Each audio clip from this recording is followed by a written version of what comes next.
ने ये देखा कि हुमायूं मर चुका है। हुमायूं मर चुका है और जब हुमायूं मरा था उस वक्त यही अकबर था। ये अकबर था अभी के पंजाब के गुरदासपुर जिले में। गुरदासपुर जिला में एक जगह पड़ता है कलानौर। कौन नौर? कलानौर। तो कलानौर में है, बप्पा इधर मरल है। तो उस कंडीशन में अकबर के जगह पर, हुमायूं के जगह पर लोगों को झरोखा दर्शन कौन देगा? झरोखा दर्शन गुजारा है ना, छतवा पर चढ़ के हाँ हेलो कर रही। तो वो उसका एक हम शकल था। हम शकल का नाम कोई बता सकते हो? मुल्ला बेकसी। मुल्ला बेकसी को हुमायूं का ड्रेस एड्रेस पहना दिया जाता और वो आम जनता के बीच दर्शन दे देता। आवाम की जनता को लगता कि हुमायूं जिंदा है जबकि हुमायूं मरा पड़ा है। अकबर को एकदम सूचना दिया गया धाए धाए कि तो बाप मर चुका है, जल्दी जल्दी आओ। उस वक्त अकबर के साथ जो व्यक्ति है उसका नाम है बैरम खां। बैरम खां को जैसे सूचना मिली, बैरम खां को समझ में नहीं आ रहा है कि अकबर का राज्याभिषेक करे कि हुमायूं की मृत्यु का मातम मनाए। और उन्हीं परिस्थितियों में पहले मातम पुरुषी का काम करता है और अकबर का राज्याभिषेक कर देता है। ध्यान रखना, अकबर जन्मा भी है बाहर और अकबर का राज्याभिषेक भी हुआ है बाहर। तो अकबर का राज्याभिषेक कहाँ है? कलानौर। कहाँ पे? जोर से बोलो, प्यार से बोलो, दिल से बोलो। तुम भकुआल का है बे? ऐसने रहता है तो थोड़ा एक्टिव करना होगा, इधर बैठाना पड़ जाएगा लगता है। कलानौर में कहाँ पे? यारा 14 साल का बंदा है। 1556 की कहानी है। 1556 में इसका राज्याभिषेक हो जाता है और राज्याभिषेक होने के बाद इस बंदे के पास अपनी औकात नहीं है कि अपने दम पर ये शासन के काम को कर सके। ध्यान रखना, 1556 से लेकर के 60 तक का कालखंड शासन करने का काम बैरम खां करता रहा। और ये बैरम खां प्रतिशासक के रूप में शासन के काम को किया, हर कदम साम्राज्य के हित में बढ़ाया और लाजवाब उठाया। लेकिन बैरम खां से जबरदस्त तरीके से एक महिला जलती थी, उसका नाम महाम अनगा। ये महिला तेज नहीं थी, ढेर तेज थी। आज इतना महिला लोगों को तेज नहीं होना चाहिए, ये हम नहीं कह रहे हैं, ये इतिहास है। बात समझ में आ रहा है? ये मेरा कथन नहीं है। महामंगा षड्यंत्र रचने लगी, बैरम खां को के विरुद्ध अकबर को समझाने लगी कि अकबर सारे पदों पर, बढ़िया बढ़िया पदों पर नियुक्त कर रहा है बैरम खां अपने आदमी को। कल के डेट में तुमको सत्ता से लात मार देगा तो तुम जाओगे कहाँ? अकबर तमाम बात को सुनता जरूर था लेकिन समझ नहीं देता था, क्योंकि जानता था अकबर कि बैरम खां है तो मुगल साम्राज्य है, बैरम खां है तो सब कुछ है। क्योंकि पानीपत के जंग में जंग को जिताने का काम किया था किसने? बैरम खां ने। ध्यान रखना, 1556 में पानीपत दूसरा युद्ध हो चुका है। अकबर के हाथों में सत्ता की बागडोर है, लेकिन कहने के लिए सत्ता की बागडोर है, सच्चे अर्थों में इसके पास सत्ता की कोई बागडोर नहीं है। महामंगा लगातार समझाते रही, लेकिन एक घटना ने अकबर के मन में संदेह पैदा कर दिया। वो घटना थी नौका विहार की घटना। नौका विहार की घटना में क्या था कि हर राजा राजवाड़े का मनोरंजन का साधन उस जमाना में होता था मछली मारना, नौका चलाना, रेस लगाना। चांदनी रात में नौका विहार का आनंद ही कुछ और होता है। बात समझ में आ रहा है? और राजा लोग है, दारू तो पीबे करेगा, नहीं बोलता है। हल्का हल्का झुमझुमा खींचे, नाव चला, अरे दो चार वो खींचे वाला, मजा आएगा कि नहीं आएगा? यही सब में मजा लो। परिणाम यह हुआ कि अकबर का एक हाथी मस्त हो गया और बौड़ा गया। मस्त हो गया उन्हें बौड़ा गया और जाकर के बैरम खां का टोटल नाव पलट दिया। तो जब बैरम खां का पलट दिया और वो हाथी था अकबर का, हाथी को चलाने वाला महावत था अकबर का, तो जाकर के अकबर को कहा उसका महावत कि आपका हाथी बौड़ा चुका है और बैरम खां का नाव डुबा चुका है। तब अकबर कहा कि जाकर के बैरम खां को बोल दो कि मेरे हाथी के द्वारा किया गया ये कांड है, इसको कोई किंतु परंतु में ना ले। लेकिन जैसे वो सूचना देने गया, बैरम खां ने उसका सर धड़ से अलग कर दिया। अब अकबर को लगने लगा कि बेटा ये बहुत बड़ा षड्यंत्र रच रहा है। अब लगने लगा कि महामंगा जो कुछ भी कही है वो बिल्कुल सही है। परिणाम यह हुआ कि षड्यंत्र का जो खेला खेला गया इस तरह, इसका परिणाम यह हुआ कि अब दोनों महामनगा और बैरम खां दोनों मिल चुका है। अकबर, महामनगा और अकबर दोनों मिल चुका है और अब षड्यंत्र रचता है किसके खिलाफ? शिकार खेलने के बहाने अकबर जाता है आगरा, रास्ते में ही रात हो जाता। हाकिम जाम्बिल, आईएएस हो गए तब पूछेगा, हाकिम जाम्बिल के यहाँ रात को ठहरता है और सवेरे पहुंचता है आगरा। और आगरा पहुंचने के बाद उसका एक संदेश वहां कहीं ग्रुप डी से लेके आईएएस तक पूछेगा। अब्दुल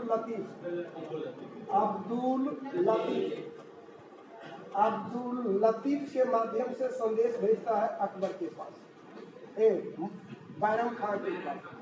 किसके माध्यम से? अब्दुल लतीफ के माध्यम से संदेश भेज रहा है कौन? अकबर। किसके पास? बैरम खान। वो 3 मैसेज था, ऐसे मत मुस्कुराओ। 3 संदेश क्या क्या था? नंबर 1, कालपी और चंदेरी की सूबेदारी। कहाँ की सूबेदारी? कहाँ की सूबेदारी? दूसरा था कि गुप्त मामले का सलाहकार, गुप्त मामले का सलाहकार। और तीसरा जो था वो था मक्का की तीर्थ यात्रा। यार बैरम खां अपना चेयर लगा के एकदम बैठा हुआ, आसपास में अर्दली लोग भी है। अब्दुल लतीफ आता है और उस जमाना में फोल्डिंग वाला चलता था ना आदेश पत्र, वो जा करके दे देता है किसको? बैरम खां को। बैरम खां पढ़ता है, भगुआ जाता है। आसपास वाला लोग पूछता है की होलो बैरम, तो कहा कि अकबर हमरा ऐसा बात का ले 3 गो ऑप्शन दिया है। क्या क्या? कि कालपी और चंदेरी की सूबेदारी, गुप्त मामले का सलाहकार और मक्का की तीर्थ यात्रा। तमाम लोगों ने समझाया बैरम खां को कि बैरम खां तुम हो तो मुगल साम्राज्य है, तुम ना होते तो पानीपत का जंग ना होता, तुम ना होता तो साम्राज्य और सत्ता ना होती, तुम हो तो साम्राज्य है, विकेट ले लो। किसका? अकबर। कर दो जंग। कुछ समय तक बैरम खां छटपटाया, मूड़ी धुना, लेकिन कहा कि ना, अगर यही काम हमको करना होता तो हम तभी कर चुके होते जब पानीपत के जंग को हम जीत चुके थे। हम अपने किए कर्मों के ऊपर गद्दारी का कोई ठप्पा नहीं ले सकते। हमने अपने करियर की शुरुआत किया था एक सिपाही के रूप में, और आज अगर हम प्रतिशासक हैं तो वो मुगलों के कारण है, या राजधर्म कभी नहीं करता। इसकी वफादारी के कारण ही आज चर्चित है यार। और वही बैरम खां चल देता और इधर बेचैन है कौन? अकबर। अकबर को लग रहा है कि भगवान जाने क्या होगा। अकबर के समर्थक, महामनगा के समर्थक तमाम लोग हाई अलर्ट पर है। सबको सूचना दे दी गई है कि कभी भी जंग हो सकता है, लेकिन किसी को पता नहीं कि जंग होगा तो किसके खिलाफ होगा। परिणाम यह हुआ कि जैसे ही अकबर के दरबार में पहुंचता है, बैरम खां अकबर भी चेयर से खड़ा हो जाता है। लगता था कि कुछ ना कुछ अनहोनी होगा, लेकिन बैरम खां झुककर सलाम करता है, मानो यह कह रहा हो कि संपूर्ण साम्राज्य और सत्ता तो आप ही का था, जरूरत थी आपको अपने मुंह से बोलने की, अब्दुल लतीफ जैसे शख्सियत को भेजने की जरूरत नहीं थी।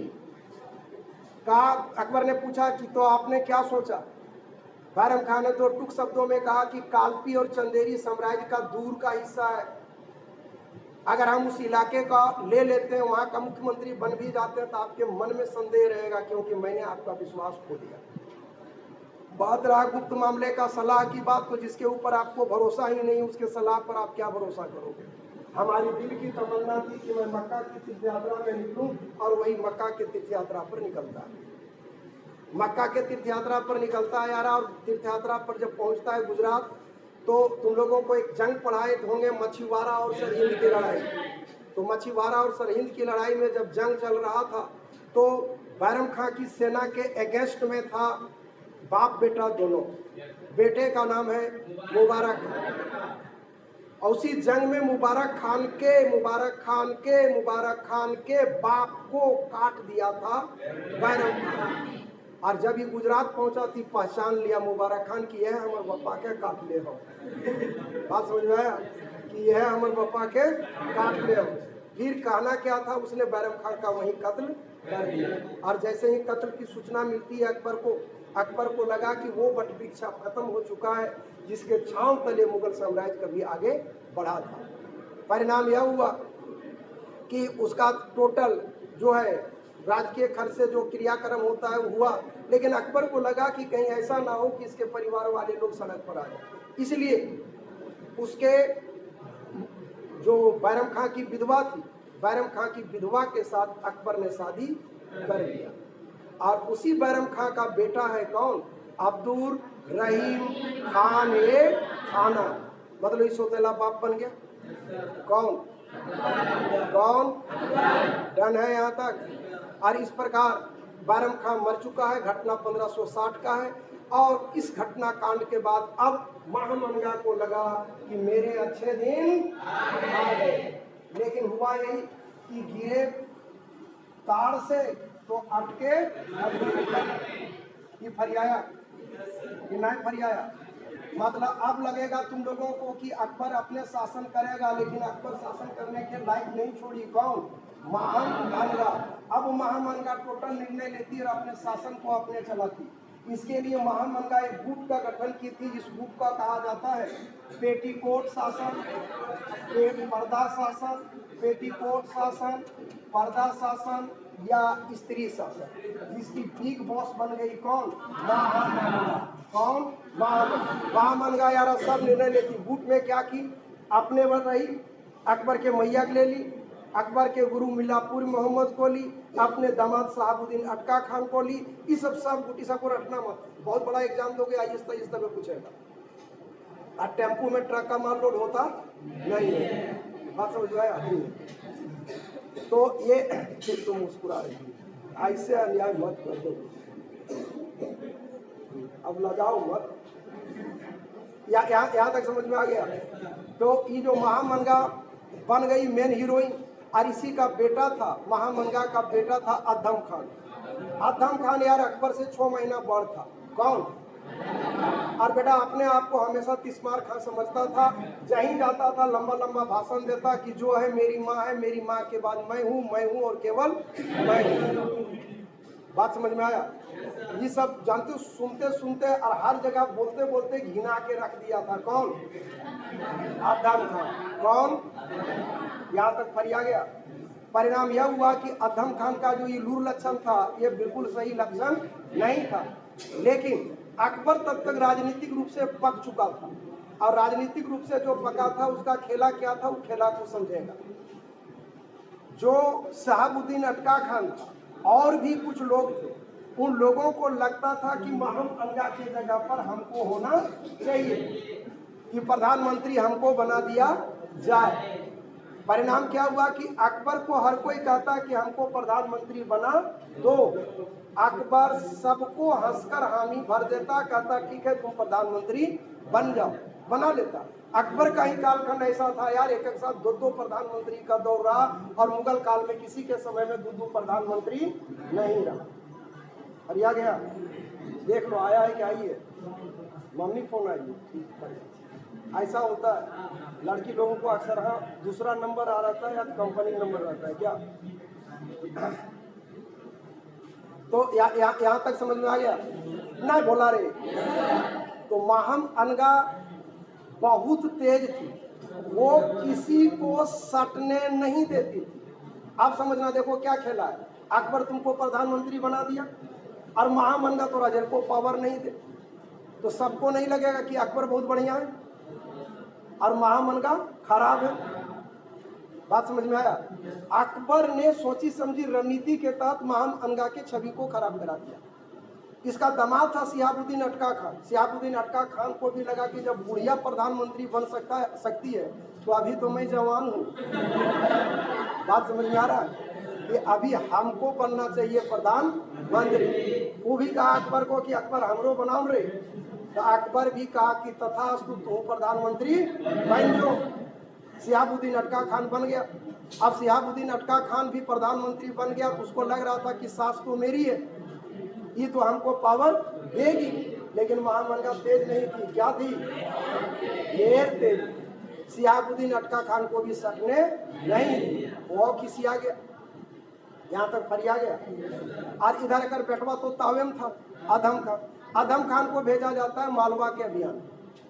मालवा के अभियान में गया यार। मालवा के अभियान में जब जाता है तो वहाँ के जंग को जीतता है, राजपूतों को हराता है, थोड़ी सी संपत्ति अकबर के पास भेजता है और ज़्यादा अपने पास रहता है, और वहीं रुक जाता है। और रुक करके अय्यासी का कहानी जो गढ़ना शुरू करता है वो इतिहास रच देता है। बलजबरन राजपूत रानियों को इस्लाम स्वीकार करने को मजबूर करता है। इस बात की सूचना जब मिली तो बड़ा जबरदस्त झटका लगा अकबर को, और अकबर चल दिया कहाँ को? अकबर चल दिया मालवा को। अकबर चल दिया मालवा को। और जब मालवा के जाने की सूचना महामनगा को मिली तो महामनगा भी पीछे पीछे चल दी, और उधर वो हीरोगिरी अपना झाड़ रहा था। महफिल सजाता, बात एक बोलता कि जो है वो मेरी माँ है, माँ के बाद मैं हूँ और मैं हूँ। अकबर तो कहीं दूर दूर तक है ही नहीं है। अकबर द ग्रेट नहीं, उसके हिसाब से अकबर द बोका था। बात फरी आया। परिणाम क्या हुआ कि जैसे महामन अकबर चला, महामनगा भी पीछे। अब जैसे हम यहाँ लंबा लंबा हाँक रहे हो, और उससे जो जिससे हम डरते हैं, सामने में हाजिर हो जाए तो हमें बोलती बंद हो जाएगा कि नहीं, भकू आ जाएंगे। तो वैसे ही महामन भी जो अधम खान है, लंबा लंबा हाँक रहा, उसी दरमियान अकबर दरबार में एंट्री ले लेता है। जैसे एंट्री लेता है वैसे ही भकुआ जाता है कौन? आदम खान का बोलती बंद। अब मतलब इससे बड़ बेइज्जती और कुछ हो सकता है उसका। और भरे महफिल में पीछे से मैया आई, और मैया भी हाथ उठ जोड़ के माफी मांगने लगी कि हमारा बेटवा हो बदमाश बोका हो, तनी माफ कर। यहाँ तक फरिया गया। तो बतलाओ कि इस कंडीशन में हल्का बेइज्जती होगा कि धुआंधार होगा? किसका? आदम खान। आदम खान को वही लगा कि माँ कसम बदला लूंगा, जीने नहीं दूंगा। लगा कि बेटा जब मौका मिलेगा तब हम तो विकेट लेंगे। ये कौन सोच रहा है?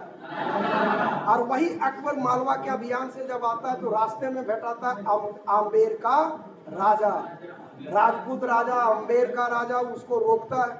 अकबरों पहले भकुआ गया कि साला हमरा रोका का है। रोकने के बाद जानदार स्वागत किया और अपनी खूबसूरत बेटी के साथ उसका निकाह कर दिया। बात फरी आया। अकबर भी अचंभित था क्योंकि वो मुसलमान और आम्बेर का राजा राजपूत। वही लगा कि तू पीतल में सोना मुश्किल है एक होना। और यहाँ पर दोनों आ गया एक प्लेटफॉर्म पर, और यहीं से अकबर ने जिस नीति को जन्म दिया इतिहास में, उसी को कहते हैं राजपूत नीति। फरियाया। बैठे बैठे राजपूत लोग उसका समर्थक मिल गया। राजपूत कुशल सेना नायक होते थे, राजपूत वफादार होते थे। उस चीज को अकबर ने पा लिया। और ये घटना भी है 1562 की। अब होता क्या है कि आ जाता है अकबर फिर यहाँ एकदम खूबसूरत बीबी को लेकर। ध्यान रखना, अकबर की ये पहली बीवी नहीं थी। राजपूत नीति के तहत ये पहली शादी है। अकबर 9वें साल में बियाह किया था। भगवान जाने क्या करता होगा, हम बता नहीं सकते हैं। तो हाँ, इसलिए किताब हम पढ़ेगा बहुत जगह तो अटपट बहुत मिलेगा। राजपूत नीति के तहत, छोटका कितना गौर से सुन रहे हैं। राजपूत नीति के तहत उसकी पहली शादी थी। अकबर वापस आ गया और खार खाए बैठा हुआ है उधर कौन? आदम खान। आदम खान को भी लग रहा था कि माँ कसम बदला लूंगा। बेटा वो भी तलवार में धार दिए जा रहा है। अर्धरात्रि की बेला है। अकबर अपने शयन कक्ष में। और उस जमाने में पूरे दिल्ली सल्तनत से लेकर मुगल काल तक एक व्यापार जबरदस्त चलता था, वो हीरे का व्यापार। हाँ, साम्राज्य के कोना कोना से हीरा ढूंढ ढूंढ के लाया जाता था। कारण क्या था कि एक राजा होता था, सैकड़ों रानियां होती थी। बात समझ में आ रहा है ना? लगता था कि अगर नौकर रखेगा तो बेटा कांड नहीं करते, तो फिर रजवो गीत गाना पड़ता कि दुश्मन न करे दोस्त ने वो काम किया है। इसलिए हीरा व्यापार जबरदस्त चलता था। वो अपने शयन कक्ष में हीरा भी है, और जैसे दरवाजा नॉक करता है आदम खान, जाके हीरा दरवाजा खोलता है। जैसे दरवाजा खोलता है आदम खान सर धड़ से अलग कर देता है। अकबर को बुझा गया कि बेटा ये आया था मेरा विकेट लेने, ये बॉलर मारा गया। मतलब हिजड़ा मारा गया। अकबर वहीं से भागता है और जाके छिपता है किसके पास? महामनगा। और महामनगा को पूरा प्रकरण बता देता है कि देख तो बेटवा ऐसे ऐसे कैसे को। अब वही आदम खान से महामनगा से पूछता है कि आपके बेटा के द्वारा किया गया ये काम, इसको क्या समझा जाए? राज सत्ता के विरुद्ध अपराध समझा जाए या भाई भाई के बीच विवाद समझा जाए? थक हार करके महामनगा को कहना पड़ा कि इसको राज सत्ता के विरुद्ध समझा जाए। तो कहा कि इसकी सजा क्या होनी चाहिए? तो वही महामनगा कही जो आपको उचित लगे। दूसरे दिन अकबर ओकरा पहले खोजवाया, हाथ में हथकड़ी पहनाया, पाँव में बेड़ी लगाया और आदेश दिया कि बेटा छतवा पर ले जाओ, और वहीं धकल, उसे वहीं से उसको धकेल दिया जाता है। अकबर गिरता है, उसका कमर टूटता है। शब्दों में क्या रखा, भावनाओं को समझो। आदम खान को लेके छतवा पर से जब धकेलता है, गिरता है, तो उसका दाढ़वा टूटता है, कमर टूटता है। फिर कहा कि अगर तनी ले जो और खरबूजा ऐसा फाट, अब मुड़िए भर गिराता है, खरबूजे की तरह फटता है, और इस प्रकार हिट विकेट हो जाता है। कौन? आदम खान मर चुका है। और मुसलमान में चलता है 40वां का रिवाज। ठीक जिस दिन 40वां रहता है उस दिन माम अनगा भी अपना विकेट ले ली। इस प्रकार पेटीकोट शासन, पर्दा शासन समाप्त हो जाता है, और अकबर यहाँ से फुल फ्लेज्ड वे में शासन में आ जाता है। और फुल फ्लेज्ड वे में जो शासन आया, तो देखो 1562 में उसने 3 काम किया। 62 में 3 काम कौन कौन है? राजपूत नीति के तहत विवाह किया, हरम दल जिसको बोलते हो, हरम दल से ये मुक्त हो गया, और दास प्रथा को समाप्त कर दिया। ये दास प्रथा थोड़ा लगेगा नौकर चाकर था, रखना बंद कर दिया, नहीं। जब कोई राजा हारता था, और जब कोई जो जीतता था राजा, जीता हुआ राजा हारे हुए राजा की जवान बहू बेटियों को उठाकर ले आता था। यही कारण था ना कि राजपूत खानदान में बेटी जन्मते के साथ लोग मार देता था। घाटी दास प्रथा, ये तीनों कल्चर को समाप्त कर दिया। अब बतलाओ, दास प्रथा को समाप्त करने के बाद राजवाड़ों का सॉफ्ट कर्नर अकबर पर होगा कि नहीं? एक बार हम भी थे अकबर के साथ, समझा। हाँ, इलाहाबाद गए थे साथ। तो इलाहाबाद में क्या करता था कि जो आदमी, जैसे गंगा में तुम डुबकी लगाया, तो डूबल हो, कोई दिक्कत नहीं। अब सोचेगा तनी बाहर आके साबुन ताबुन तेल लगा कर फिर एक बार डूबे, तो फिर डूबेगा तो फिर थोड़ा पैसा दिए पड़ेगा। हाँ, जे बार बाहर निकल के डूबा थोड़ा पैसा, तुम वहीं तैरते रहो, कोई दिक्कत नहीं है। अकबर को ही बड़ा नागवार दिखा, तो लगा कि तीर्थ यात्रा पर जो कर लगता है वो कर को समाप्त कर देना चाहिए। तो 63 में तीर्थ यात्रा कर समाप्त कर दिया। कौन यात्रा कर? हरियाणा। 62 का 3 काम, विवाह दास हरम। 63 में तीर्थ यात्रा। 1564 में इसने जजिया कर समाप्त किया। मरना लेकिन भूलना नहीं, सातों विद्यानाश हो जाएगा गरीब भूला को। जो लोग इस्लाम को नहीं मानता, जो गैर मुसलमान है, जैसे हिंदू, सिख, ईसाई, बौद्ध, जैन, उन लोगों को एक कर देना होता था, जिस कर को कहा जाता है जजिया। तो 64 में जजिया कर समाप्त कर दिया। 1571 में ये राजधानी बदलता है, और राजधानी बदल कर ले आता फतेहपुर सीकरी। कौनपुर? कब लाया? 1571। कहाँ लाया? फतेहपुर सीकरी। कहाँ लाया? कब लाया? कब लाया? दंडना दंडन है। अकबर पढ़ा लिखा नहीं था, मुगल काल का इकलौता शासक है जो अनपढ़ था। तो इस जानना चाहता था इस्लाम क्या कहता है, शिया क्या कहता है, सुन्नी क्या कहता था, तो जानना चाहता था। इसके लिए इसने पूजा घर बनवाया, दैट इज इबादत खाना। कौन खाना? कौन खाना? कब? 1500। अब इबादत खाना में यार वहाँ कुछ शिया पहुंचा, कुछ सुन्नी पहुंचा, लक्षण नहीं छोड़ा, वहाँ लगा काच काच माच माच करने। शिया कहे हम श्रेष्ठ हैं, सुन्नी कहे हम श्रेष्ठ हैं। अकबर गया पगला कि बेटा धर्म के बारे में बोलना था, लगा अपने आप को हीरो बनाने। तब कहा कि ना ही पोसाई ना पड़ता हो, सबके अवैध। 1578 में सारे धर्मों को प्रवेश करने की इजाजत दे दिया, और इसके ऊपर सबसे अधिक प्रभाव पड़ा हिंदू धर्म का पड़ा। और अकबर जो था यार, इसकी रानियां थी राजपूत थी, जानते हो। थलिया तलिया सजा करके जाती थी, मंदिर पूजा करने नहीं जाता था, नमाज पढ़ने। कभी किसी को बलजबरन इस्लाम मानने के लिए बाध्य नहीं किया। अकबर द ग्रेट बोलता है, ऐसे नहीं बोलता, इसकी पॉलिसी ठीक थी। हालांकि व्यक्तिगत रूप से बहुत अय्यास था, हम भी जानते हैं, हल्ला नहीं करेंगे। 1578 में सारे धर्मों को प्रवेश की इजाजत दे दी। 79 में इसने महजरनामे की स्थापना किया। महजरनामा मतलब हो जाता है एक प्रकार का आचार संहिता की कम उम्र की लड़की के साथ शादी नहीं करो, वृद्ध महिला के साथ शादी नहीं करो, जीवन जीने का ढर्रा नैतिक मूल्य गुण पर आधारित होना चाहिए। इसको शेख जूली से बनवाया था, आईएएस में पूछा हुआ। 1580 ईस्वी में क्या किया इसने? पहली बार इसके साथ ईसाइयों का एक जत्था मिला था 1580 में। 1582 में इसने जो कुछ भी सुना था इबादत खाने में, जब सारे धर्म के लोग प्रवेश किए तो सुनते सुनते कुछ तो समझा होगा ना, नहीं बोला अरे, उसी के आधार पर उसने एक धर्म की स्थापना किया जो कहलाया दीन ये इलाही। क्या कहलाया?